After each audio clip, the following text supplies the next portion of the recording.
Bem-vindos ao terceiro episódio do podcast do Além das Urnas. Eu sou Fábio Bruxel e hoje estou junto com Eduardo Alves, Everton Vargas, professor Paulo Gala e você ouvinte, para conversarmos um pouquinho sobre desenvolvimento nacional e complexidade econômica. O professor Paulo Gala é graduado em Economia pela USP, é mestre e doutor em Economia pela Fundação Getúlio Vargas de São Paulo, onde também leciona desde 2002. Queria agradecer a presença de todo mundo que está nos ouvindo e agradecer também o professor por dedicar esse tempo para falar conosco hoje. Professor, queria aproveitar já e pedir para você se apresentar um pouquinho, falar do seu currículo, da sua área de atuação. Tá bom, obrigado. Bom, antes de mais nada, agradecer a oportunidade. Para mim é um prazer conversar com vocês, ainda mais esse tema aí que eu sou aficionado, né, que eu adoro, que é essa discussão de desenvolvimento econômico, de complexidade e tudo mais, né. Só para falar um pouquinho do meu currículo, rapidamente, eu sou economista, já não me lembro mais nem quanto tempo faz, né. Eu comecei a estudar nos anos 90, sei lá, terminei minha graduação em 98, aí fiz mestrado, e fiz doutorado, concluí meu doutorado, fiz graduação na FEA USP aqui em São Paulo, depois fiz mestrado e doutorado na GV, na Escola de Economia de São Paulo, terminei meu doutorado acho que em 2006, aí fiquei muito tempo aí nessa estrada acadêmica, fui coordenador do mestrado profissional na GV, dou aula na GV desde 2001, 2002, e dei curso já em, sei lá, graduação, mestrado, doutorado, desenvolvimento econômico, macro, micro, tudo que vocês quiserem aí. E trabalho no mercado financeiro também há muito tempo, já há mais de 10 anos, como economista de gestora, né? Dá até para brincar dizer que eu sou economista de banco, né? Então eu também trabalho com macroeconomia e análise aplicada, né, da economia no dia a dia, especialmente ligada à gestão de recursos, né? Parte aí mais de câmbio, de juros, de moedas em geral, e é isso, né? E na parte acadêmica eu escrevi muita coisa, né? Especialmente, né, ligada a essa parte de desenvolvimento econômico. Então, eu fiquei um tempo fora, lá em 2005, em Colômbia, fazendo um pedaço do doutorado. Fui muitas vezes para Cambridge, também no Cambridge, Reino Unido, na Inglaterra, com meu grande amigo Ra-Jung Chang. E aí, partes da minha tese eu escrevi também nessa época que eu fui. E também usei, enfim, tinha lá e tal, para escrever. Tem um monte de papers, mais recentemente eu escrevi esse livro aí, que é o Complexidade Econômica, mas eu acho que a gente vai falar bastante dele, então eu não vou falar agora ainda. Boa, professor. Acho que é legal a gente falar um pouco também sobre a sua última publicação, o livro Complexidade Econômica. Conta pra gente um pouco de onde que surgiu a ideia de fazer esse livro, como se deu o desenvolvimento, o que você espera atingir com ele. Fala um pouquinho para nós. Tá. A ideia de escrever esse livro foi até meio por acaso, assim, porque eu tava um belo dia, tava dando uma aula lá na GV, e sem querer eu tava discutindo Noruega, Finlândia, Dinamarca, o sucesso dos países nórdicos, né? E sem querer eu cheguei na pauta de exportação, acho que da Finlândia ou da Noruega. E tinha um mapa muito bem feito que a gente chama de tree map, que são aqueles mapas hierárquicos, né, para você ver proporções de quem é maior, quem é menor. E aí tinha um mapa muito bem feito da pauta de exportação, acho que da Noruega ou da Dinamarca. E aí eu comecei a olhar a fundo aquilo e descobri que alguns economistas tinham pego uma base de dados, que é a base mais importante que a gente tem em economia, que é a base que a gente chama de Comtrade, que é a base de comércio mundial, né? São dados desde os anos 60, é uma base fantástica, porque ela tem para 120 países, desde os anos 60, todos os produtos e bens que foram exportados de cada país para cada país. Eu descobri que alguns economistas tinham organizado essa base, colocado ela online, até hoje, para quem tiver curiosidade, chama Atlas da Complexidade, e tem esses dados disponíveis de graça, é só entrar na internet, é muito legal. E aí eu comecei a me aprofundar nisso e reparei que tinha muitos físicos envolvidos também com a organização desses dados e com o estudo desses dados, né? Físicos que depois eu vim a descobrir que se chamam econofísicos, que são físicos interessados em estudar economia, né? E aí, cavando mais a fundo ainda, eu vi que esses físicos estavam trazendo algumas ferramentas muito interessantes da física, que a gente conhece na física como redes complexas, como o estudo das redes complexas, né? Que é basicamente uma metodologia que você usa para estudar bases de dados gigantescas, né? No que a gente chama hoje de Big Data, né? Que são conjuntos de dados, assim. Eu estava até brincando, eu escrevi uns 5 artigos usando essas metodologias, né? E tem um coautor que me ajuda nisso, eu estava, enfim, conversando com ele, eu falei, não, põe no Excel e tal. O cara falou, Excel tem 5 mil linhas, esse negócio aqui tem 5 milhões de registros, né? Então é outro mundo, né? Você usa essas redes complexas para lidar com essas bases gigantescas, né? E aí eu comecei a estudar mais isso e fiquei impressionado com essas técnicas e com as conclusões que eles chegavam, esses econofísicos, olhando esses dados, né? Que são conclusões que eu conhecia já de velha data, porque são conclusões que economistas tinham chegado, por exemplo, o Furtado, brasileiro, o Prebisch, o que a gente chama de economistas do desenvolvimento econômico, né? Mais antigos dos anos 60, a CEPAL no Chile, né, que estudou muito isso. Eu me considero um economista de formação estruturalista cepalino, né? Só que nunca tinha visto esses resultados que a gente já conhecia de análise histórica em grandes bases de dados, assim, e tratados e estudados pelos físicos. Então, quando eu vi tudo isso, eu me animei e falei, putz, isso aqui precisa ser divulgado, né?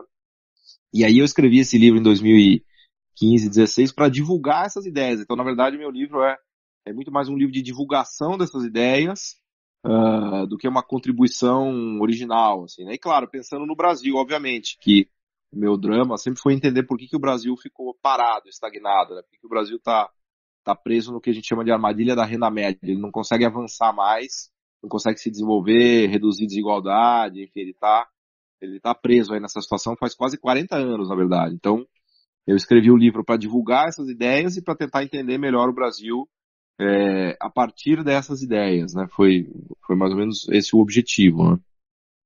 Maravilha, professor. Vou aproveitar para abrir para o Eduardo fazer a primeira pergunta relacionada ao livro. Paulo, existem alguns economistas, aqueles que a gente chama que são os ortodoxos, que eles gostam de falar de uma ideia chamada vantagens comparativas, né? Ou seja, o país deve se especializar naquilo que ele tem uma certa competitividade, uma vantagem em relação ao globo. O que você acha dessa ideia? Qual que é a tua opinião sobre isso? Tá. Essa é uma ideia, na verdade, velha já, lá desde o Ricardo, né, dos 1800, que foi uma grande sacada, né? Na verdade, ele mostra que para você aumentar a eficiência, para qualquer duas pessoas que entrem em comércio, vai ser ótimo do ponto de vista de eficiência que cada um foque no que sabe fazer melhor e troque aquele outra coisa que ela não sabe fazer tão bem, né? Pode ser tanto a vantagem comparativa absoluta quanto a relativa, né? A absoluta é se você... eu gosto de dar exemplo prático, tá? Você lava a louça e... Esses dias eu pus no meu Twitter e no meu blog, né? Você sabe, você está começando a programar, aprender a programar e você lava a louça muito bem. Então a ideia da vantagem comparativa é que você foque naquilo que você sabe fazer bem e troque pela coisa que você não sabe fazer muito bem. Então, se você lava a louça muito bem e programar mal, é melhor você só lavar a louça e trocar, vender essa lavagem de louça no mercado, ganhar dinheiro e trocar pela necessidade de programação, do software, do programa que você precisa. Então, do ponto de vista do que a gente chama de ganhos de comércio, essa é uma ideia fantástica, né? Na verdade, ela realmente aumenta muito a eficiência de comércio entre cidades, países, regiões, pessoas, etc. e tal. O problema é que é uma análise estática, né? Ela não diz nada a respeito do que vai acontecer ao longo do tempo se você focar numa determinada atividade e não outra. Tem algumas atividades que têm essa característica do que os economistas chamam de efeito aprendizagem. Então, tem atividades nas quais, se você focar nela, você pode aprender a fazer ela cada vez melhor, e essas atividades podem te levar a aprender a fazer outras atividades ainda mais importantes e mais interessantes. Então, o que a gente chama de vantagem comparativa estática, né, do curto prazo, que não leva em consideração esses efeitos dinâmicos, né, do que acontece ao longo do tempo, pode te atrapalhar na sua evolução pessoal, na sua evolução como pessoa, como cidade, como país, como estado e assim por diante. Então, seria melhor você continuar programando, mesmo que você programe mal, mas ao longo do tempo aprendendo, né? E obviamente que no exemplo aqui eu estou pressupondo que você vai conseguir programar bem depois de um certo tempo, né? Então seria melhor do ponto de vista dinâmico, né? E de aprendizado que você se dedicasse a algo que pudesse te tornar melhor no futuro do que simplesmente explorar aquela sua vantagem comparativa estática de lavar louça. Estou usando um exemplo simplista, mas pensa no mundo agora. Os países ricos, eles têm as vantagens comparativas dos produtos mais nobres e mais sofisticados, né? Então, eles sabem fazer maquinaria super high-tech, aviões, o que a gente chama de mecânica de precisão, né? Com aquela coisa das engrenagens dos suíços, química super sofisticada, química fina, medicamentos, fármacos, né? Esse é o grande know-how dos países ricos, e são os produtos que dão mais lucro, inclusive, né? Que trazem mais excedente para esses países. E a vantagem comparativa deles está nesses produtos, mas eles desenvolveram isso ao longo do tempo, né? Não é que eles nasceram sabendo fazer carro, medicamento e avião, eles aprenderam, né? E os países pobres, infelizmente, eles têm vantagem comparativa nas coisas mais, entre aspas, toscas, né? Que é mineração, que é o simples extrativismo, até brinco do minério de ferro, né? Qual é a tecnologia para você extrair minério de ferro? Você precisa cavar um buraco, tirar a terra, botar num caminhão, botar no navio e mandar para a China. Então, não tem nenhum know-how nisso, né? Então, o ponto da vantagem comparativa é que ela não é neutra. A especialização em vantagem comparativa não é neutra do ponto de vista de efeitos de aprendizagem e de sofisticação e de conhecimento ao longo do tempo, né? Então, apesar dela aumentar a eficiência no curto prazo, trazer ganhos de comércio, do que os economistas chamam de ganhos de bem-estar, ela pode ter consequências muito ruins de médio e longo prazo, né? O exemplo que o Ricardo usava era do vinho e do tecido, né? Portugal não sabe fazer tecido bem, então foca no vinho, e a Inglaterra faz tecido e faz a Revolução Industrial, né? Então foi um péssimo negócio para Portugal, porque ele ficou fazendo vinho, que é aquela coisa mais tosca, enquanto que a Inglaterra fez a Revolução Industrial no custeares, o maquinário, depois se desenvolveu para ter capacidade de fazer outras máquinas em outras áreas e virou a potência que é, e o Portugal, coitado, ficou lá fazendo vinho do Porto, que aliás eu adoro. Então eu acho que é isso, é importante colocar no contexto, né? Porque entre aspas, os economistas os ortodoxos sofisticados sabem exatamente o que eu estou falando. Tem até um livro muito bom do Stiglitz, que ganhou o Nobel em 2001, que ele argumenta exatamente nesses termos, né? Então o problema da vantagem comparativa é você colocar só num contexto estático e esquecer desses efeitos que a gente chama de efeitos de learning by doing ou de aprendizagem, né? Esse é o grande drama para países em desenvolvimento.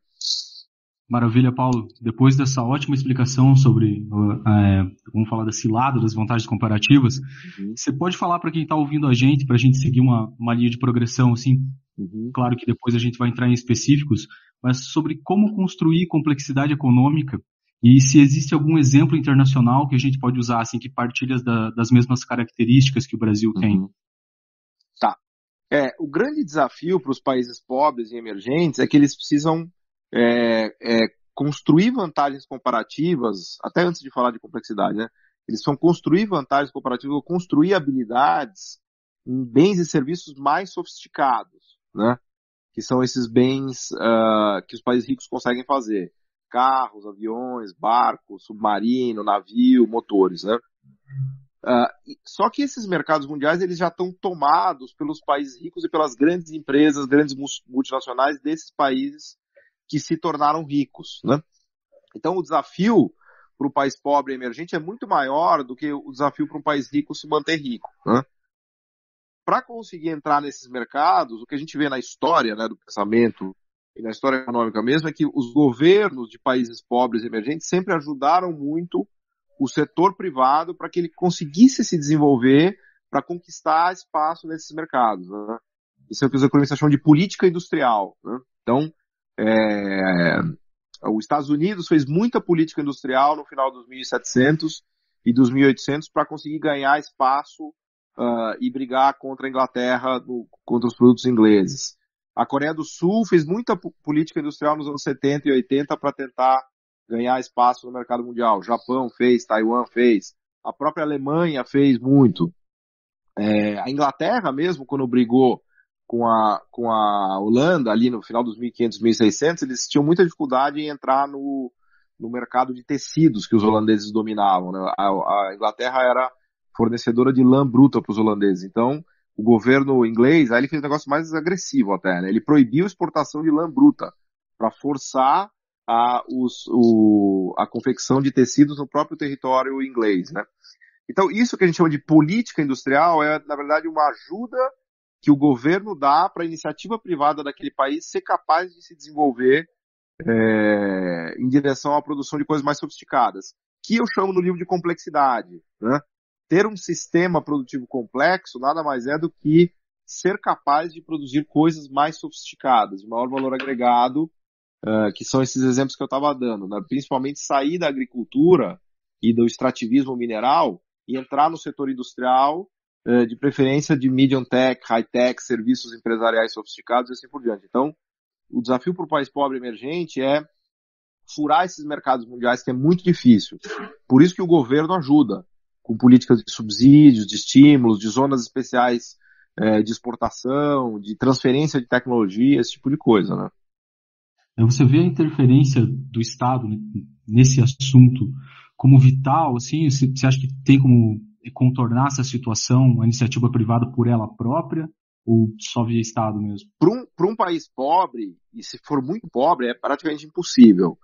Para um país intermediário, como o Brasil, até daria para pensar que a gente já avançou bastante no processo, mas ainda assim eu acho que é difícil, porque esses mercados que são importantes, eles estão tão tomados e tão bem conquistados pelos países ricos, que é muito difícil para uma iniciativa privada pequena e ainda de pouca capitalização, de pouco conhecimento tecnológico, como é a iniciativa privada, especialmente a doméstica, né, de capital nacional desses países, é difícil para eles brigarem com essas gigantes do mundo, né? Então, o Estado tem um papel, mas não é um papel de proteger no sentido de deixar o cara lá mamando na moleza porque tem uma tarifa alta. É o Estado intervir no sentido de ajudar a iniciativa privada a florescer. Por isso que eu digo sempre no meu blog, no Twitter e nos textos que eu escrevo que o desenvolvimento econômico ele é um processo que depende de uma interação virtuosa entre Estado e mercado. Só Estado não dá e só mercado não dá, né? Precisa ser o Estado ajudando o mercado, o Estado ajudando a iniciativa privada para que ela fique mais poderosa, né? Como é o caso da China, por exemplo. Acho que é um belo exemplo. Para país rico é menos. O país rico ele já está numa situação de domínio. Então, o setor privado no país rico ele é tão poderoso, tão robusto, que ele não precisa mais da ajuda do Estado, né? Professor, eu acho que é importante sabermos também qual é a sua visão sobre o papel do Estado nesse processo. Como que ele pode interferir de maneira benéfica no desenvolvimento das empresas, da iniciativa privada, e como ele pode agir também no setor público. Tá. Eu acho que o canal principal que a gente viu, especialmente na Ásia, que deu certo, é a parte de subsídios mesmo. O Estado ele vai dar subsídios, mas sempre com contrapartidas de desenvolvimento tecnológico, né? Vou dar um exemplo aqui no Brasil de uma coisa que funciona muito bem, energia eólica, né? O BNDES e o governo fizeram um programa de conteúdo nacional e taxas subsidiadas para a produção de turbinas eólicas no Brasil. Isso deu super certo, porque a gente já tem empresa hoje que está entre as 5 maiores produtoras de turbina eólica do mundo, né? Então eu acho que subsídios e benesses com contrapartida de desenvolvimento tecnológico e de conquista de mercados, né? Um excelente exemplo é o que fez a China em Shenzhen, né? Que é uma zona especial de exportação, que tem a isenção tributária generalizada, mas tem a obrigação de exportar, tem a obrigação de upgrade tecnológico, ou seja, as empresas precisam provar que elas estão se tornando melhores e que elas estão conquistando mercados no mundo, e tem tarifas provisórias. As tarifas podem ser usadas, mas elas sempre têm que ser provisórias. Então o governo fala, olha, você vai ter uma tarifa aqui que vai durar 5 anos e depois ela acaba. Vai ter uma tarifa aqui que vai durar 10 anos, mas ela está sujeita a metas de crescimento de exportação. Se não tiver isso, a tarifa acaba, né? Então, eu diria que o governo pode usar tarifas condicionadas à meta e sempre temporária, pode usar subsídios especiais, mas sempre vinculados a resultados, pode usar funding, né, de financiamento público, né? Ele pode usar e deve conteúdo nacional, mas ele deve usar conteúdo nacional sempre numa proporção que seja bem pensada, não é para fazer o que fez na Petrobras, que tinha 80% de conteúdo nacional, e aí o fornecedor local ia no mercado, comprava uma caixa de uísque, pedia nota fiscal e apresentava para a Petrobras e falava que ele estava gastando dinheiro no Brasil, né? Aí não vale. Então tem que ter um conteúdo nacional muito bem pensado, muito bem desenhado, que é o que todo mundo faz no mundo, né? Então, subsídio, proteção temporária, financiamento, conteúdo nacional, coisas desse tipo, né? Você usa uma analogia muito legal, né? Que é como se fosse uma criança, né? Proteção e cobrança, Isso. né? Exatamente, bem lembrado. Essa metáfora que eu gosto muito do Radium lá, do meu amigo professor de Cambridge, né? Que quando você educa seu filho, você não pode proteger ele eternamente, porque senão ele vai estar com 30, 40 anos morando na sua casa, o que é uma vergonha, quer dizer que ele não conseguiu se desenvolver. Mas você não pode mandar ele para o mercado de trabalho com 10, 12 anos, porque você vai condenar ele a ser um cara de mão de obra barata, vai ficar lavando louça a vida inteira. Então, tem antigamente os economistas chamavam, até hoje chamam da ideia da indústria infante, né? Então tem um período de maturação e de investimento que tem que ser feito na sua indústria para que ela consiga crescer, se fortalecer e brigar no mundo. Tem que brigar no mundo, não adianta ela ficar dependendo da tarifa, ficar dependendo da sua proteção eternamente, porque isso é sinal que deu errado. Aliás, um outro exemplo que ele dá é a luta de boxe de peso-pena com peso pesado. As empresas mundiais, elas são peso pesado. As empresas de país pobre e emergente, elas são peso-pena. Então, se você botar os dois no ringue, é obviamente que o peso pesado vai trucidar o peso-pena, né? Então a questão é como você engorda esse lutador de boxe, faz ele malhar, ganhar peso e tal, para ele poder entrar no ringue e lutar de igual para igual. Esse é o ponto, né? Certo. Minha próxima pergunta era mais ou menos nesse sentido, né? Eu ia perguntar para você sobre que algumas pessoas, alguns economistas acreditam que o protecionismo ele prejudica a competitividade das empresas e cria barreiras para que elas ganhem produtividade. E se gostam de citar muito o exemplo das montadoras de carro no Brasil. Pode comentar um pouco para a gente sobre esse assunto? Tá. O protecionismo ele tem que ser uma ferramenta usada com muita cautela e muito juízo, né? Não é para você criar um sistema produtivo totalmente ineficiente que depende daquelas tarifas, né? Então é óbvio que se durante um tempo você está construindo isso, muitas empresas que vão surgir são relativamente ineficientes, porque como elas estavam nascendo e eram pequenininhas, elas não têm uma escala ótima e assim por diante. Mas se você simplesmente tira as tarifas, você pode matar muitas delas, porque elas ainda não adquiriram o tamanho e a força suficiente, né? Mas se você preservar as tarifas por muito tempo, você cria um sistema que é totalmente ineficiente e que também não funciona, que também não se desenvolve, né? Então tem essa coisa da administração tarifária, é uma questão meio delicada, porque tem uma administração ótima disso, né? Não adianta você achar que simplesmente cortando todas as tarifas, todas as empresas vão se tornar eficientes, porque muitas delas provavelmente vão morrer, né? Porque elas vão entrar nesse ringue para lutar com esse boxeador que é peso pesado. Então não é uma questão dela ser ineficiente, é uma questão dela ser pequena mesmo, né? Porque essa coisa da proteção foi importante ser mencionado. Parece que as empresas ficam operando de uma maneira ineficiente porque elas querem, né? Na verdade é porque elas não conseguem ser mais eficientes, né? Se elas tivessem mais escala, mais domínio tecnológico, provavelmente elas seriam ainda mais eficientes, mas isso é difícil conquistar, né? E a abertura pura e simples de um outro lado, ela pode matar esse potencial que você teria de, vamos dizer assim, de empresas que poderiam se sofisticar.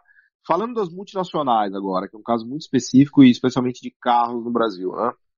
Eu estava conversando esses dias com um amigão meu, que é o economista Felipe Augusto, que aliás é um cara brilhante. A gente tem escrito coisas juntos no meu blog, né? E ele estava me chamando a atenção para uma coisa que eu não tinha reparado bem, que é a história da indústria automotiva na China, na Índia, no México e no Brasil, né? O Brasil é o pior caso, porque o Brasil a gente tem multinacionais que usam o nosso mercado interno, que operam aqui, estão aqui porque estão próximas do mercado interno e conseguem vender, né? Mas elas desenvolvem muito pouca tecnologia, que não tem centro de inovação, centro de criação, né? A gente está muito longe de criar uma indústria nacional, né, produtora de veículos, né? Como a China conseguiu, como a Índia está conseguindo, e como a Coreia, que nem se fala, então, que é o caso da Hyundai, né? Então, o Brasil é uma espécie de maquila, né? Uma espécie de montadoras voltadas para o mercado interno. O México é um pouquinho melhor, porque ele tem as montadoras voltadas para o mercado americano e canadense. Então, são maquilas ou multinacionais que produzem no México um pedaço das coisas e vendem para o mercado americano e canadense. Na Índia e na China, não. Eles deram um salto, só que eles foram mais agressivos lá, tá? Eles fizeram obrigação de transferência tecnológica. Então, você tinha joint ventures. Os estrangeiros e as multinacionais só podiam entrar se elas transferissem tecnologia para um parceiro local e fizessem sociedades meio a meio com as empresas de autopeças, produtora de toda a cadeia de autopeças e veículos, tanto na China quanto na Índia. E tinha proteção, muita proteção. Na Índia tinha muita proteção, na China também tinha muita proteção. E ao longo do tempo eles conseguiram criar, por incrível que pareça, o governo mais a iniciativa privada, tanto na China quanto na Índia, eles conseguiram criar empresas de capital nacional a partir dessa política de tarifa de incentivo à exportação e de transferência de tecnologia via joint ventures, criaram empresas importantes de carros lá. Basta lembrar que a Tata Motors comprou a Jaguar Land Rover. Hoje ela é dona da Jaguar Land Rover. Os chineses, se não me falha a memória, já compraram a Volvo também. Então eles estão avançando muito. Então, no Brasil é meio como a Zona Franca de Manaus. A gente deu algumas benesses, alguns subsídios, algumas proteções, e aí a galera fica aqui vendendo no mercado interno, tudo beleza, tudo certo. Mas isso não adianta pra gente. A gente precisaria ter empresas fortes que fossem pro mundo, né? Maravilha. Acho que ficou bem claro que a questão é mais da administração, né, tanto dos recursos quanto do investimento. Assim, seguindo nessa linha, eu tinha o costume de sempre ler os planos de governo quando saem eleições, principalmente para eleições presidenciais, né?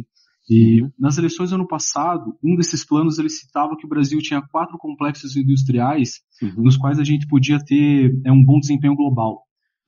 Que eram os complexos do agronegócio, o militar, o de petróleo e gás e o complexo da saúde. Eu queria saber a tua opinião sobre isso, o que você acha dessa proposta? Não, eu concordo totalmente, porque assim, voltando na coisa da vantagem comparativa, né? Então, é verdade que para um país emergente, pobre, emergente, ele não pode se dedicar só ao que ele já faz e desenvolver vantagem comparativa naquilo. Ele precisa procurar ou tentar aprender a fazer novas coisas. Agora, é óbvio que a pessoa que lava a louça, ela não vai conseguir se tornar um cara de física quântica. Tem uma distância muito grande, né? Então, nesse processo de buscar novas vantagens comparativas, a pessoa e o país precisam buscar vantagens comparativas próximas, né? Falar, eu já sei fazer isso, talvez eu consiga fazer isso aqui que é próximo disso, né? Então não adianta você achar que você vai construir no Brasil uma empresa que vai construir foguetes para colocar o homem na Lua, né? Então esses complexos que você citou, de fato o Brasil já tem muito know-how, muito conhecimento, e são catapultas maravilhosas para a gente construir essas novas vantagens comparativas, né? Então a parte de genéricos, da indústria de genéricos, fármacos, o complexo militar, tem esse exemplo maravilhoso do KC-390, que a Boeing, desculpa, agora é Boeing, né? A Embraer desenvolveu junto com o governo, com o PAC. O agronegócio, sem dúvida, o Brasil é uma potência de agronegócio, a gente poderia e deveria caminhar na parte de agroindústria, de processamento de alimentos, de máquinas, equipamentos para abastecer o agronegócio, serviços, né, assim por diante. Óleo e gás com pré-sal também. Hoje o grosso do petróleo que o Brasil já produz vem do pré-sal. Então a gente tem muita coisa aí para desenvolver de tecnologias de extração na cadeia produtiva brasileira mesmo de óleo e gás. Então eu acho que são 4 pilares muito, muito legais para a gente pensar como base tecnológica para a gente usar como alavanca para construir novas vantagens comparativas, né? Pois é, a gente tem inclusive exemplos como o da Engesa, né, que foi deixada de lado, poderia ter trazido muitas vantagens. A Embraer sendo cedida por uns trocados, como a gente viu aí. Então, acho que o certo é aproveitar as vantagens que a gente tem, mas com uma administração inteligente, como você fala, né, um investimento e a cobrança. Exato. A questão é que a gente tem que... O desenvolvimento econômico ele é um processo em que você aprende a fazer novas coisas. Então, a partir do que a gente tem que aprender a fazer novas coisas. Porque se a gente soubesse fazer essas coisas, a gente já seria rico, né? A gente é pobre porque a gente faz coisas limitadas, né? E aí o governo, o mercado sozinho, em geral, não consegue em país pobre e emergente. Por isso ele precisa da ajuda do governo, e o governo precisa mais ainda do mercado da iniciativa privada, porque quem produz de fato e faz com eficiência é a iniciativa privada, são as empresas, né? Não é o governo. O governo funciona como orientador. Exato. Por isso que eu gosto dessa ideia do Estado indutor, né? Ele tem um papel de articulação, de indução, mas está longe de ser um Estado comunista, produtor, que produz bens e serviços, à la União Soviética. Aliás, eu tenho muita briga, muito debate em Facebook e Twitter por conta disso, né? Porque a minha visão é uma visão bem pragmática de centro. Eu não sou comunista que acredita que o Estado vai resolver tudo, entre aspas, né? Muito menos livre mercadista que acha que você entrega para a iniciativa privada e vai para casa tranquilo que o seu desenvolvimento virá por gravidade. Não, na verdade o desenvolvimento econômico ele é uma combinação ótima e virtuosa entre o Estado e a iniciativa privada e o mercado, né? É uma ótima posição, principalmente agora que a gente está vivendo uma polarização extrema aí, né? Então não tem uma conversa entre os meios, né? Ou uma coisa ou outra, um 8 ou 80. Exato, exatamente. Até aproveitando essa questão que o Everton levantou da eleição, é muito importante a gente falar sobre economia, a gente traçar esse tipo de conversa, mas também acho que é importante tentar trazer isso para mais próximo de problemas reconhecidos no nosso país, que, na minha opinião, o principal é a desigualdade. Então, tentando trazer até o tema da sua publicação, queria que você explicasse para a gente um pouquinho qual que é a correlação que a gente consegue traçar entre a desigualdade no país e a complexidade econômica da sua indústria. Então, isso também foi uma novidade para mim. Eu sempre estudei um pouco de desigualdade, porque assim, acho que no Brasil todo mundo tem obrigação de estudar desigualdade, né? Porque a gente conseguiu produzir um dos países mais desiguais do mundo, né? Um negócio impressionante, né? De país relevante, acho que a gente só perde para a África do Sul, que é mais ainda bizarramente desigual que o Brasil. Mas mergulhando nessa coisa de complexidade, dos físicos, das redes complexas, eu comecei a ver uma perspectiva que não tinha me ocorrido, que é a perspectiva da estrutura produtiva condicionando a sua desigualdade, né?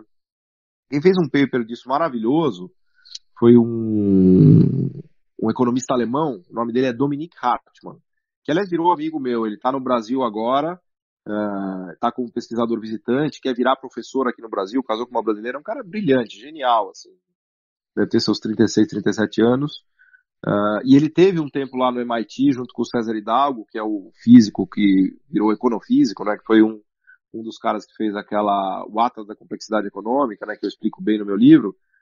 E o Dominique Hartmann publicou um artigo incrível na World Development, que é um jornal bem reputado lá fora. E ele mostra que, usando redes complexas, né, a física das redes complexas e as bases de dados de comércio internacional, ele mostra que a desigualdade dos países, na verdade, é determinada pela estrutura produtiva, né?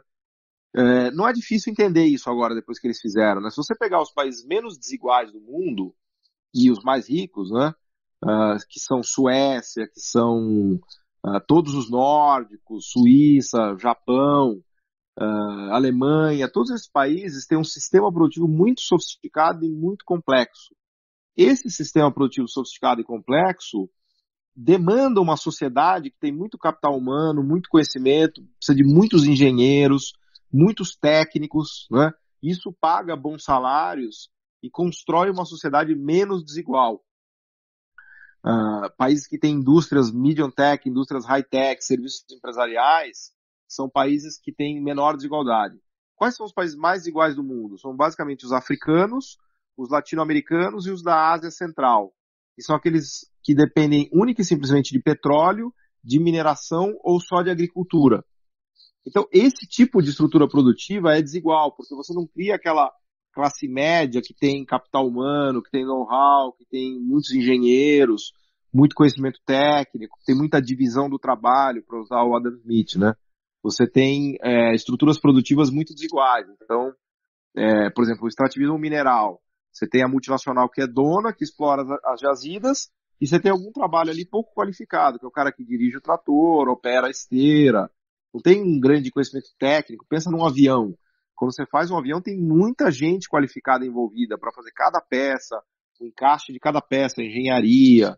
Então isso leva a essa ideia que os dados mostram e comprovam, né, de que a sofisticação produtiva e a complexidade é o que produzem uma sociedade menos desigual, né?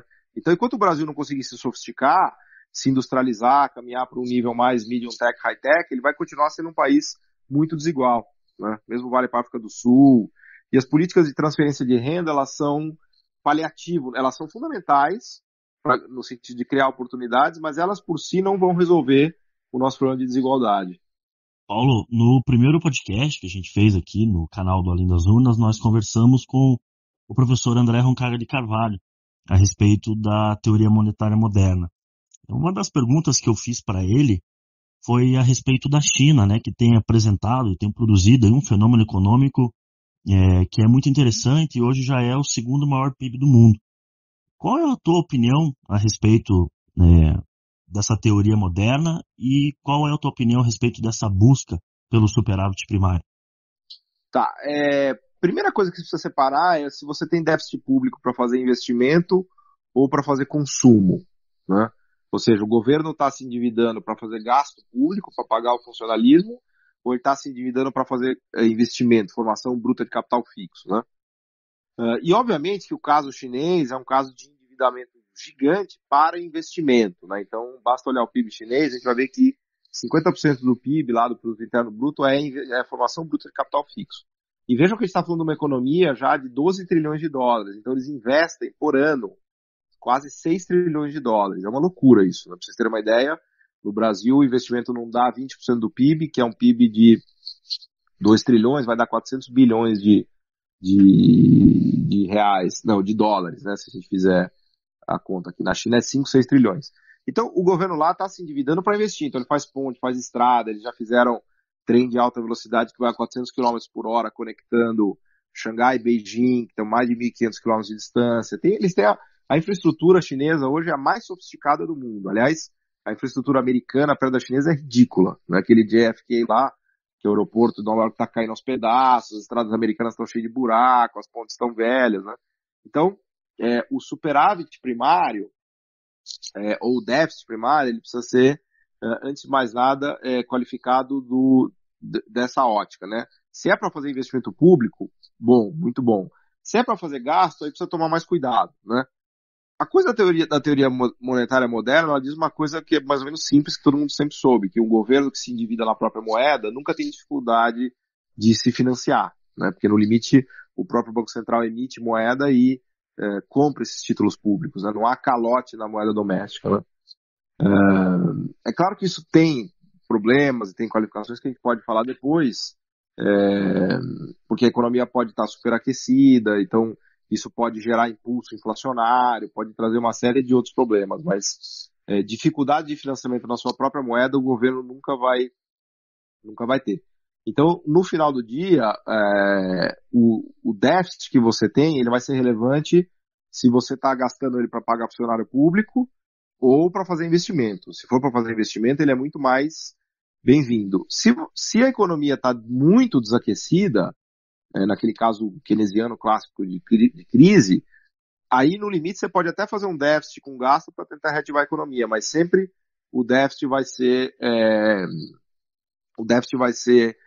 melhor se ele for usado para investimento público. Superávit primário é bom, né? É bom, mas ele é bom e funciona bem se você tiver outros motores da economia funcionando bem. Né? Eu vou dar o exemplo de Alemanha. A Alemanha acho que é um dos únicos países do mundo que opera com contas públicas mais ou menos equilibradas e às vezes com superávit primário. Por quê? Porque ela tem um motor de exportação funcionando muito bem, né? E o motor de industrial também funcionando muito bem. Então ela não precisa do setor público para dar estímulo de demanda, né? Porque se você está posicionado de uma maneira que a sua indústria, as suas exportações sejam suficientes para deixar a sua economia operando em pleno emprego, mesmo com superávit primário e com superávit de conta corrente, ótimo. O problema é que isso é difícil, né? Poucos países do mundo conseguem hoje. A maioria dos países, inclusive ricos, operam com déficit primário, Japão, Estados Unidos, toda a Europa, porque eles, se não fizessem esse gasto público, rapidamente essas economias mergulhariam em recessão. E só para concluir, aí, em relação à teoria monetária moderna, reparem que os juros do mundo todo estão na mínima histórica, né? Então, tanto é verdade que esses países se endividam na própria moeda sem dificuldade, é que eles conseguem pagar juros zero na própria moeda, mesmo tendo a maior dívida da história. Todos eles, Japão, Europa, Estados Unidos. E não tivemos notícia de inflação, né? E não há inflação, a inflação está na mínima desde os anos 60, dos anos 70, por quê? Porque a economia não tem aquele impulso que ela tinha no passado. Então, os mercados de trabalho estão fracos, eles não geram aumentos salariais substanciais, então não há uma pressão de salários e uma pressão de demanda suficiente para provocar alta de preços. Né? Os juros no Brasil tá em baixa também, né? Se não me engano, está 4%, algo desse tipo, nesse momento. Então, no Brasil a gente vive também, até escrevi essa semana passada, gravei lá no meu YouTube um vídeo que é a morte dos juros no Brasil e no mundo. Né? Escrevi um post, até foi um artigo que saiu publicado no Valor, acho que semana passada. O Brasil está com juros em mínima histórica porque ele está com a maior crise dos últimos 50 anos da história brasileira. Então, a gente está com um desemprego gigante, mais de 13 milhões de pessoas. A gente está com uma ociosidade enorme, fábricas vazias, shoppings, lojas. A gente ainda hoje, passados 20 trimestres, desde que estourou a crise, o nosso PIB está 5% abaixo do nível pré-crise, né? Então, essa ociosidade gigante, esse desemprego enorme, tiram qualquer pressão inflacionária da economia brasileira e pelo regime de metas de inflação, o Banco Central vai cortando juros. Nossa Selic que a taxa básica está em 6,5% e deve cair agora no segundo semestre para até uns 5%. Maravilha. Paulo, aproveitando o exemplo da China que o Eduardo comentou, acho que a gente tem algumas características que a gente partilha com eles, como o caso das montadoras que você citou, e até algumas décadas atrás eles tinham o mesmo PIB que a gente, né? Hoje não dá nem para comparar. Eu li um artigo seu muito bom fazendo uma relação entre a cidade chinesa de Shenzhen e a nossa Manaus. Eu queria que você explicasse para a galera que está ouvindo a gente o contexto dessa comparação e falasse mais sobre isso, porque eu acho que a gente tendo um exemplo doméstico é mais fácil para a compreensão deles, né? Tá. Primeiro, só fazer uma qualificação, assim, tem um lado meio injusto meu, porque, assim, Manaus foi criado com o objetivo da gente ocupar a Amazônia, tá? Então, toda aquela zona franca que existe lá, o que é uma zona franca? É uma zona que você não paga imposto, não tem IPTU, não tem IPI, não tem ICMS, é liberado geral, não paga imposto, né? Por que ela foi criada? Ela foi criada para trazer uma possibilidade de ocupação para uma região da maior importância no Brasil, que é o coração da Amazônia, né? Mas para uma região que é muito inóspita, né? Não vai morar lá em Manaus, é muito difícil, né? Para vocês terem ideia, no Alasca, nos Estados Unidos, eles fazem imposto de renda negativo. O governo americano te paga 5, 10 mil dólares por ano para você morar no Alasca, né? Então, o objetivo de Manaus foi bem distinto do objetivo da criação de Shenzhen, que é essa zona de exportação chinesa que eu vou explicar na sequência. Então, esse é um lado. O outro lado, assim, eu quis pegar esse exemplo porque tem muita gente que fala assim, mas olha o caso da Zona Franca, que tem isenção tributária, que tem proteção, que está lá há 20, 30 anos, que não resolveu nada, que não criou nenhum capital nacional, que o Estado interviu, que o Estado subsidiou, que o Estado protegeu e nada funcionou, né? Então parece que toda vez que o Estado subsidia, que toda vez que o Estado protege, toda vez que o Estado faz uma zona franca desse tipo, parece que dá errado, né? Quando na verdade não é o caso. Aí eu peguei Shenzhen, que é um exemplo do maior zona de sucesso, né?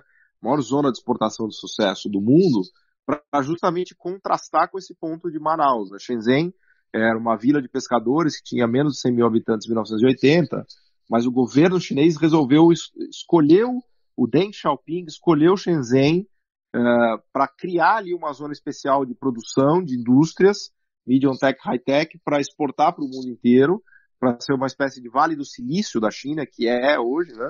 E não à toa ele localizou ali, porque ela está próxima de Hong Kong, está na foz daquele rio Pérola, muito bem localizada, já de boca ali para o mar, perto de Macau, perto de Hong Kong, e ele deu, mesma coisa de Manaus, isenção tributária, proteção tarifária para quem produzisse lá, tirou todos os impostos, mas tinha a meta de exportação e a obrigação de upgrading tecnológico, né?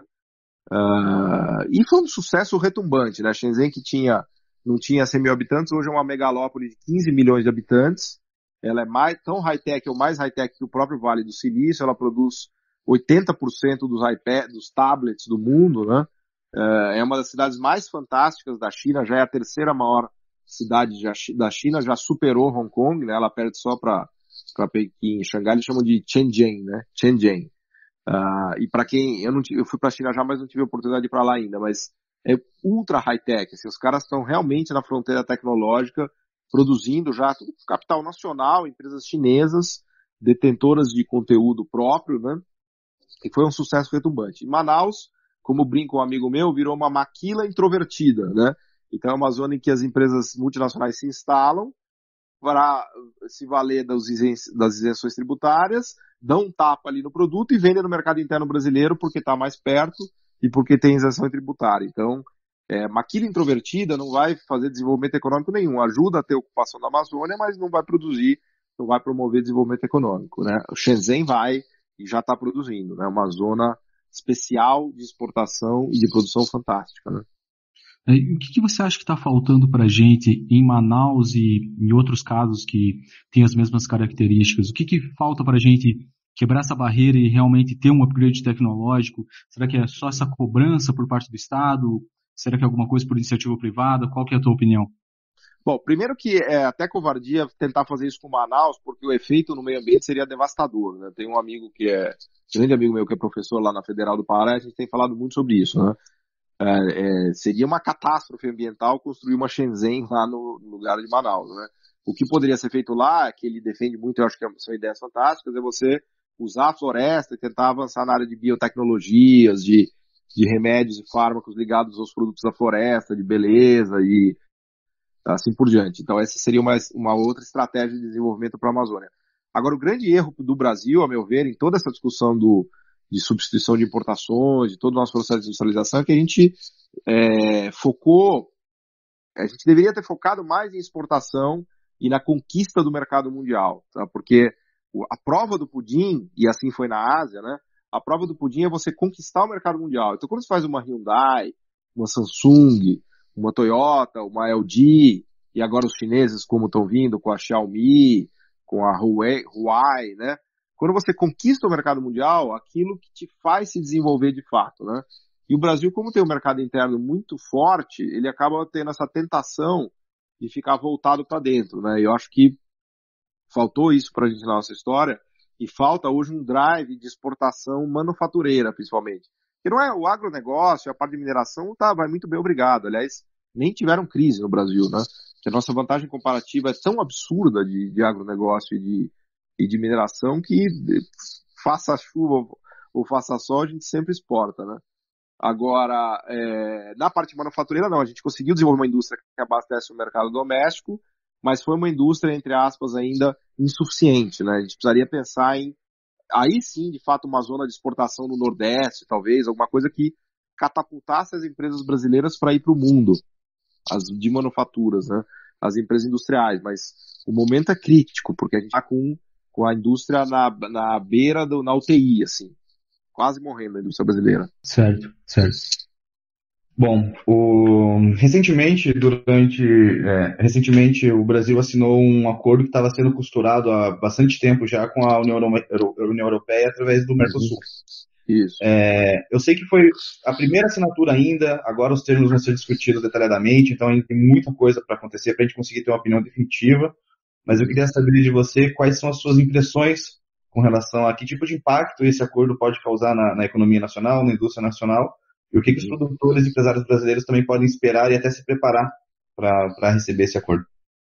Tá, eu falei bastante sobre isso, já dei entrevista no jornal, já escrevi artigos, escrevi no blog. Eu acho que esse é um tema muito importante, né? Porque especificamente nesse acordo, em linhas gerais, a gente está abrindo mão, entre aspas, de ajuda que a gente poderia dar para a nossa indústria, e em troca disso a gente está ganhando vantagens para o agronegócio na Europa, né? Porque a ideia é que eles baixam tarifa lá e restrições não tarifárias para agro brasileiro, e a gente baixa tarifas e restrições não tarifárias aqui para a indústria europeia. O problema é que a nossa indústria é o peso pena, e a indústria europeia é o peso pesado. Então a gente vai botar a nossa indústria peso pena, e veja que o nosso lutador é peso pena e ele já está acamado, ele já está na UTI, na verdade, porque ele está, mesmo sendo pena e estando protegido aqui, ele não conseguiu se desenvolver, e aí veio a crise de 2014 e 2015, que deu um golpe muito violento nele, ele está na cama, e assim que ele levantar, ele vai ser, se é que ele vai levantar, né, ele vai ser obrigado a lutar com esses gigantes mundiais. E o acordo que a gente está em vias de assinar, ele vai mais no sentido de dar vantagens para a indústria europeia na competição dela com a indústria brasileira, e em contrapartida a gente vai ganhar vantagem do nosso agronegócio para competir com o agronegócio europeu. Só que o nosso agronegócio já é um peso pesado. Aliás, ele é um peso mais pesado do que até o próprio agronegócio europeu. Então, a gente não precisaria de tanta vantagem mais assim para conseguir competir lá. A gente já é muito bom, né? Então tem uma certa... O que me preocupa é essa assimetria aí, porque eu gostaria de ver muito mais a nossa indústria se desenvolvendo, tentando caminhar para medium tech, para high tech. E aí tem, por exemplo, coisa dos fármacos, que preocupa muito, dos genéricos, né? E nessas contrapartidas eu não vi o detalhe, mas parece que a gente vai ter que abrir mão de várias coisas aí de ajuda que a gente dava para os genéricos aqui, né? Então eu temo que a gente apanhe mais no setor industrial. O setor do agronegócio está super bem, ele é o melhor setor do Brasil, só que ele tem um problema, ele emprega muito pouco, né? A gente tem, em todas as economias ricas, só 2% da população está empregada no agronegócio, na agricultura propriamente. Muito mecanizado, né, o agronegócio. Super, né? O que é eficiente, né? Porque tem dois tipos de agronegócio. Tem a agricultura familiar de subsistência, que é extremamente ineficiente, baixíssima produtividade, não mecanizada. E a outra ponta que é absurdamente produtiva, mecanizada e high-tech, que não emprega ninguém. No Brasil a gente tem os dois extremos, tá? A gente tem a agricultura mais sofisticada do mundo e a gente tem a agricultura mais pobre do mundo. A gente tem a África e Estados Unidos no mesmo país. Você acha que o Brasil vai enfrentar esse problema da tecnologia substituir o trabalho humano? Conforme a tecnologia vai melhorando de forma exponencial, você acha que o mercado terá, digamos assim, como formar novos cargos de trabalho, ou o trabalho está com os dias contados? Eu acho que isso é um processo mundial, e obviamente que o Brasil vai sofrer também, porque o Brasil está no mundo, né? A gente vê nos anos, já décadas, para não dizer século, né, de esse processo de aumento de produtividade. O aumento de produtividade, que tem a ver principalmente com a mecanização, ele expulsa trabalho, ele é poupador de trabalho, né? A questão é que a economia precisa sempre continuar se expandindo para ser capaz de absorver o trabalho que foi expulso pelas tecnologias, né? Então, se você pegar países como o Japão, qual é o país mais mecanizado e com mais robôs do mundo? O Japão. Qual é o desemprego no Japão? O menor do mundo. Qual é uma das economias industriais mais eficientes do mundo? A Alemanha. Qual é o desemprego na Alemanha? 3%. Então, a questão é que a tecnologia gera desemprego, mas tem como você reabsorver essas pessoas produzindo mais, com uma economia que se expandiu para demandar o trabalho dessas pessoas, ou não? No caso brasileiro, claramente não, porque a gente aumentou muito a eficiência, inclusive pós anos 90, né? Teve aquela bolha ali da era Lula, Dilma, mas o fato é que a gente aumentou a eficiência e não conseguiu reabsorver esses trabalhadores no sistema produtivo. E ainda que a nossa agricultura, hoje a gente emprega 15% das pessoas no agro brasileiro, sendo que o padrão mundial de uma agricultura super eficiente é 2%. Então a gente ainda tem 13% da população, dos empregos, para expulsar da agricultura, entre aspas, se a gente virar um país rico, que são 13% do emprego de um total de 100 milhões, estamos falando de mais 13 milhões que tem que ser reabsorvidos na economia se saírem do agro, né? Então, somando aos 13 milhões de desemprego que a gente já tem, a gente poderia ter mais 13, né? Não sei se vocês estão entendendo o raciocínio que eu estou fazendo. Certeza. Paulo, quando a gente fala sobre uma indústria forte, um plano de desenvolvimento nacional, as pessoas eles citam bastante a Austrália, que tem uma indústria relativamente baixa, que tem pouca regulamentação, que é o paraíso do livre mercado. Eu queria saber a sua opinião. Sobre a Austrália. Primeiro, lembrar que a Austrália foi absurdamente protecionista, né? No final do século XIX, início do século XX, ela tinha tarifas altíssimas. E é um difícil achar um país que não tenha sido protecionista no seu desenvolvimento. É impossível. Se você achar algum caso, você me fala. E é legal porque a Austrália tinha esse drama do Brasil também, porque eles são muito ricos em recursos naturais e os policymakers estavam justamente botando tarifa e construindo proteção para criar essa indústria, porque eles tinham essa visão da necessidade da industrialização do país, né? A indústria na Austrália chegou a atingir 25% do PIB nos anos 60 e ocupar 25% da população do total do emprego australiano, né? É um país que ainda hoje produz 80 bilhões de dólares de produção industrial, né? Está entre os 25 maiores indústrias do mundo. Aliás, eu acho incrível como no Brasil as pessoas não têm vergonha de dizer que não tem indústria na Austrália. O cara tá crente que não tem indústria na Austrália. Quer dizer, ele não se dignou a dar um Google Indústria Austrália, né? Ele vai descobrir que eles produzem 80 bilhões de dólares por ano. Para vocês terem uma ideia, o Brasil produz 180 bilhões de dólares de produção industrial por ano. Só que o Brasil tem 210 milhões de habitantes. Quando você faz a conta per capita, você descobre que a produção manufatureira per capita australiana é o triplo da brasileira, né?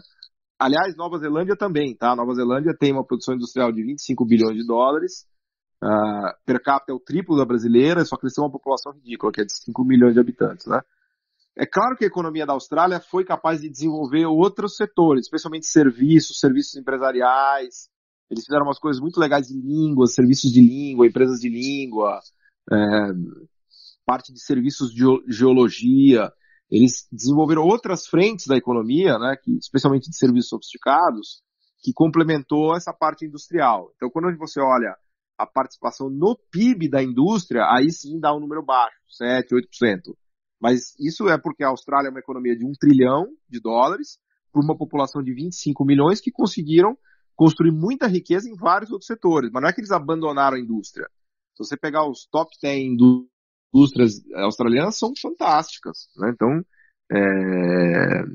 tanto a Austrália, quanto Nova Zelândia, quanto o Canadá, quanto Noruega, são também economias muito industrializadas, usaram muito subsídio, usaram muita proteção, até se tornarem ricos. Depois, eles fazem, como diz meu amigo Radium Chang, depois eles chutam a escada e falam, puta, que absurdo, nunca faça proteção nem subsídio, senão você não vai se desenvolver. Então, o caminho das pedras parece você usar essa vantagem comparativa para você seguir uma progressão dentro da complexidade econômica. Você usar as vantagens que você tem para você sempre subir essa escadinha, ter um mercado mais rentável. Exatamente. O suprassumo dessa estratégia são os nórdicos. Você pegar a Noruega, com a coisa do petróleo, 50% das exportações são petróleo. Eles desenvolveram uma baita indústria de produção de plataformas, de maquinário, de sondas, tudo ligado à cadeia do petróleo. Havia uma discussão aqui no Brasil, do pré-sal em 2010, que era assim, Brasil, Nigéria ou Noruega, né?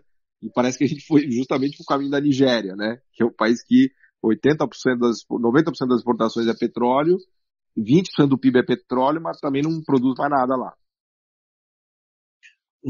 Paulo, eu tenho tentado, nos últimos tempos, ver alguns vídeos e palestras sobre alguns economistas que pensam diferentes da gente, né? E uma das coisas que eu vejo, assim, é que existe um método próprio deles, né? Que eles chamam de instrumentalismo. Ou seja, eles pegam uma premissa e tentam falsear ela através de microdados, de um modelo matemático, e ver se existe uma correlação entre essas duas variáveis. Qual é a tua opinião sobre esse método e se você tem alguma crítica a respeito dele? Eu prefiro chamar esse método de falseacionismo, né, que é o nome mais famoso dele lá atrás. Quem formalizou isso daí foi o Karl Popper, né?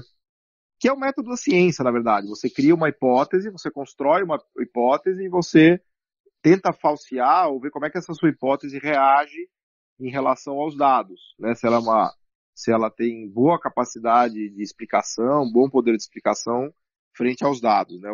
Esse é o tal do falseacionismo, né? E eu não tenho nenhuma coisa contra, aliás, pelo contrário, eu acho que a maneira de fazer ciência é essa mesma, é você construir hipóteses e tentar falsear com dados. A crítica que eu faço é que os economistas, especialmente os mais ortodoxos, o que eles chamam de dado é muito limitado, né? Então, por exemplo, na minha cabeça toda a história é uma base, um banco de dados gigantesco, né? A análise histórica é uma análise empírica, né? Quando você analisa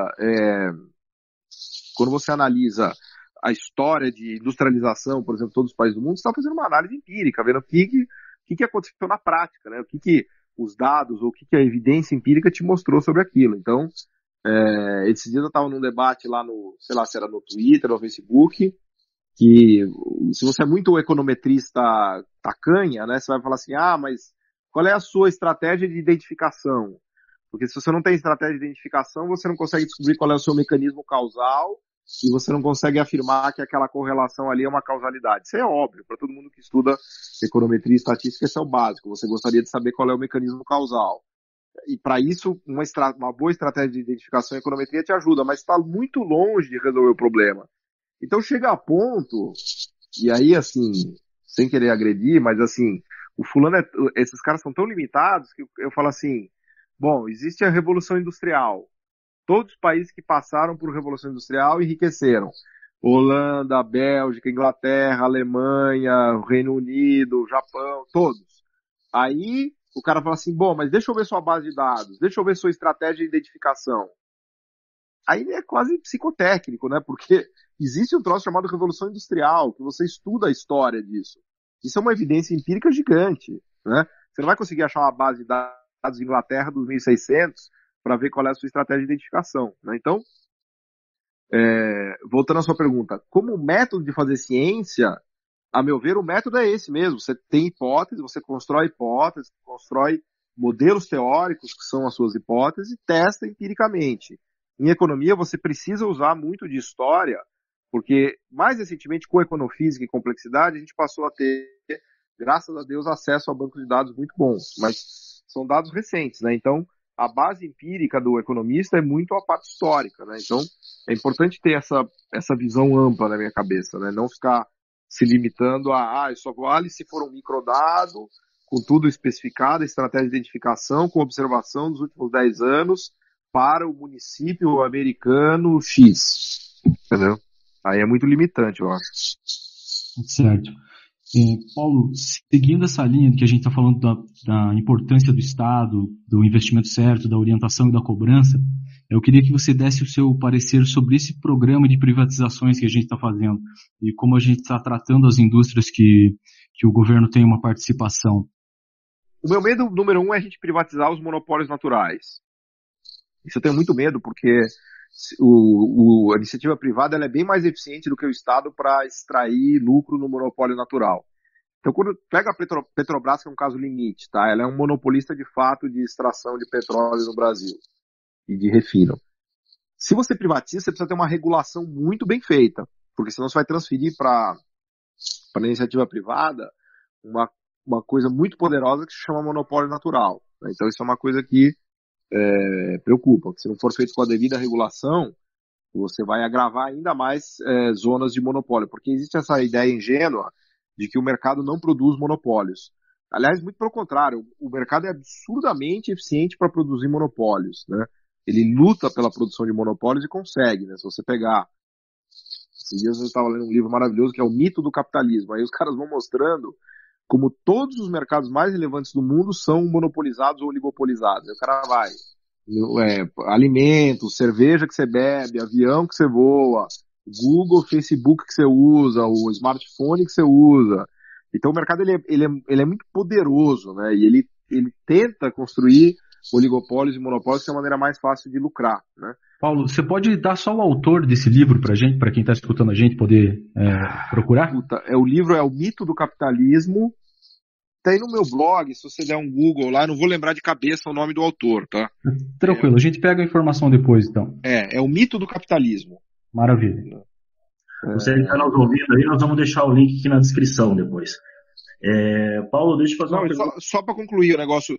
Tem coisa, por exemplo, a BR Distribuidora. A BR Distribuidora eu não sou contra, porque é uma rede de posto de gasolina. Então, porque assim, eu tenho uma cabeça muito pragmática, tá? Não gosto de dogmas. Privatiza tudo, não privatiza nada. Fala, não, vamos olhar cada caso, né? Qual é o sentido de você ter uma rede de posto de gasolina estatal? Na minha cabeça não faz muito sentido. Eu prefiro ver a Petrobras focada em desenvolvimento da cadeia do óleo e gás, conforme a gente estava falando, de investimentos em tecnologia, ou conteúdo nacional ajudando os fornecedores locais e tal. Prefiro muito mais ela focada nisso do que numa rede de distribuição de gasolina. Tá? Para dar um exemplo. Você acha que o valor que eles pagaram foi mais ou menos do valor de mercado da BR mesmo? Bom, aí eu tenho também a minha identidade, minha profissão de gestor de recursos, né? Eu não fiz um valuation detalhado da empresa. Então, para te dizer isso, eu teria que olhar a dívida que ela tem, o grau de alavancagem, o lucro corrente dela, o EBITDA, o CAPEX. Eu precisaria fazer uma análise detalhada de quanto vale essa empresa. Tá? Não vou dizer, não vou dar uma opinião sem ter visto isso. Vamos chegar assim, caminhando para o final. Eu queria saber a tua opinião sobre o futuro do Brasil. Você tem alguma esperança que o novo governo Bolsonaro possa dar algum rumo bom para o país? O Paulo Guedes é um cara que a gente pode confiar. Qual é a sua opinião? Olha, eu tive algumas vezes lá conversando com o governo, eles me chamaram, eu tenho amigos lá no Ministério da Fazenda, tive já umas 4, 5 vezes, tive em seminário em Brasília, conversando com eles. O meu medo é que eles estão com uma visão muito extremada das coisas, né? Eu até entendo, porque a gente meio que sofreu o trauma da crise de 2015, que foi muito violenta, né? Então quando a gente toma um baque desse, a tendência nossa na vida é fazer tudo o oposto do que a gente vinha fazendo, né? Então, tem um pouco aquela visão, puta, o governo Lula, Dilma foi muito intervencionista, só o Estado, não sei o quê. Então, o Brasil inteiro migrou para outra ponta, para o outro polo, para o outro extremo, né? E o governo que está aí tem exatamente essa cabeça, que ele está na outra ponta, né? E eu acho que vai dar errado, não gosto disso, né? Assim como, de novo, eu sou contra os extremos, eu acho que a gente tem que ter uma solução pragmática de centro. Então, o que me preocupa é que eles estão com uma visão muito extremada, tanto da administração de curto prazo, porque a gente está praticamente em recessão e eles não querem usar medidas de estímulo. Na verdade, essa coisa do FGTS foi o primeiro passo tímido que eles admitiram que precisa dar algum estímulo de curto prazo, né?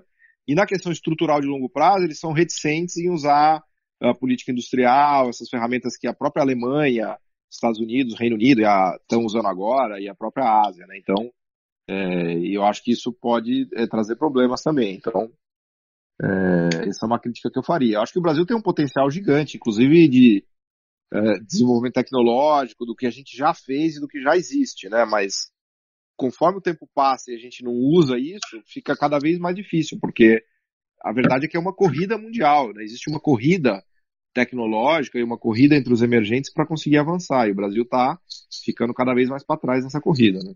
O Brasil, ao contrário de alguns países da Europa, por exemplo, ainda tem como ganhar produtividade com infraestrutura, etc. Tem alguns países que já estão travados desse tipo de coisa, né, Paulo? Não, muito, claro. O Brasil ainda está anos-luz de ter um mínimo de infraestrutura decente, né? Exato. Bom, já estamos chegando em 1 hora de conversa. Eu acho que deu para a gente debater bastante, aprendemos muito. Queria agradecer ao professor, em nome de todo mundo do Além das Urnas, pela sua participação, sua disponibilidade de tempo. Queria saber também se você tiver alguma consideração final, deixar algum recado final aí, o microfone é seu. Eu que agradeço a oportunidade, contem comigo, me manda depois o resultado aí para dar uma olhada e vamos continuar essa conversa, que eu acho que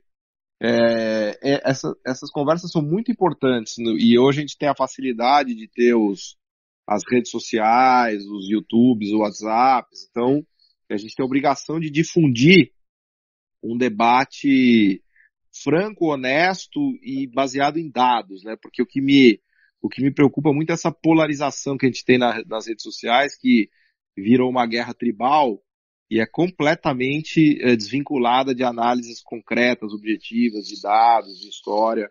Então, eu parabenizo vocês aí por, enfim, tentar difundir isso, e eu mesmo faço isso no dia a dia, e contem comigo aí. Eu acho que isso é um trabalho importante, né? Muitíssimo obrigado, professor. A gente também acredita que o debate com base em dados, estudos e sem paixões é fundamental para que a gente consiga construir um diálogo produtivo para o país. E pode ter certeza que a gente vai contar contigo para as próximas conversas, sim. Eu quero agradecer especialmente a você que nos acompanhou até o final. Não esqueça de nos seguir no Instagram, no Facebook e acompanhar o podcast. Um forte abraço e até a próxima!